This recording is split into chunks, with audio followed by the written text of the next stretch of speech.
In my last video, I showed what fastLOGIC is and how it is assembled. fastLOGIC is an open source Arduino-based industrial automation controller to make automation more accessible, especially for projects with small automation demands, like pump controllers, temperature controllers, timers, RPM counters, or in this case, a water level gauge using a pressure sensor.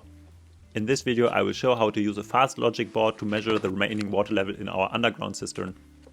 The key benefit of using a fastLOGIC board instead of an Arduino is that you don't have to build a special circuit every time you want to connect a different sensor or output.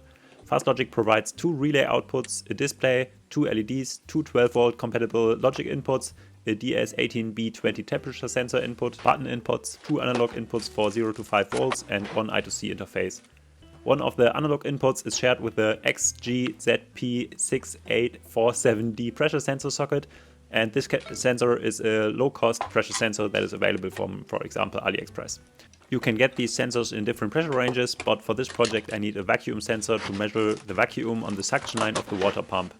The vacuum or pressure on the suction line is linear to the water column that is in turn equal to the remaining water level in the cistern. This depends on the shape of the cistern, of course. Here I'm adding a few M3 inserts to mount the PCB into the case. I also drill a hole for a button and add a 9-volt battery to power the board. As it is only used every once in a while, there is no need for a permanent grid supply. The board can be powered using any DC power supply from 6 to 28 volts and draws only a few milliamps while running. And it's probably okay to use a 9-volt battery because you are only testing every few days or even weeks, and this battery will probably provide the board with enough energy for a few years. I also designed the board exactly to these dimensions because then I can use these cheap waterproof cases. The 9-volt battery also fits into the case and therefore is pretty waterproof. And now if you press a button, the power gets connected to the board and the display shows the sensor value on the display. One very important feature of this board is that it behaves exactly like an Arduino Nano or Uno. And this means that you can program the board using the normal Arduino IDE and use the fastLOGIC library I wrote to have easy access to the board's functionalities. Of course, you can also write your own code and run more advanced logic on it. This could be, for example, a timer, a logic condition switch, or just in this, like in this case, sensor data being showed on the display, like pressure, temperature, or RPM. For this water level gauge, I just wrote a few lines to get the data from the pressure sensor and display it on the 7-segment display. This is the old water pump, and I already had some hacked together version of this water level sensor, but it was on pref board and in a way too large case, so I had to replace it with this board, and I think this looks way more professional than the old version.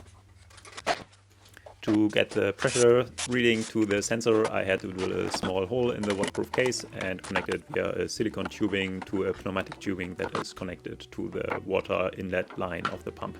If you upload the code from the Arduino IDE to the board, you can either use the USB connector and the bootloader of the Arduino firmware, or you can just upload it directly using the ISP programmer. The benefit of using the ISP programmer is that the code runs immediately and doesn't have to run the bootloader first, so it starts way faster. With this code, the display only shows the centimeter level above -10 meters on the display. You can, of course, change the code and convert the number to centimeters above 0 in the cistern or in percent or whatever you like. You can also add some logic and trigger a relay, for example, if the cistern is below a certain water level, or track the RPM of the pump and find out if something is wrong.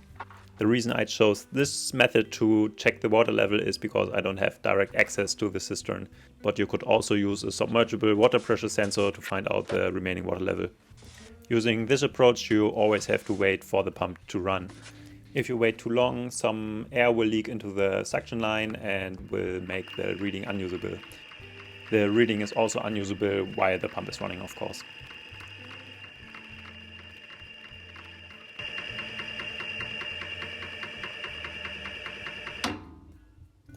The best moment to measure is right after the pump has been running, but you still have to wait a few seconds because the water column or the water is oscillating very long and pretty much in the water line, so wait for the number to be stable and then get the reading.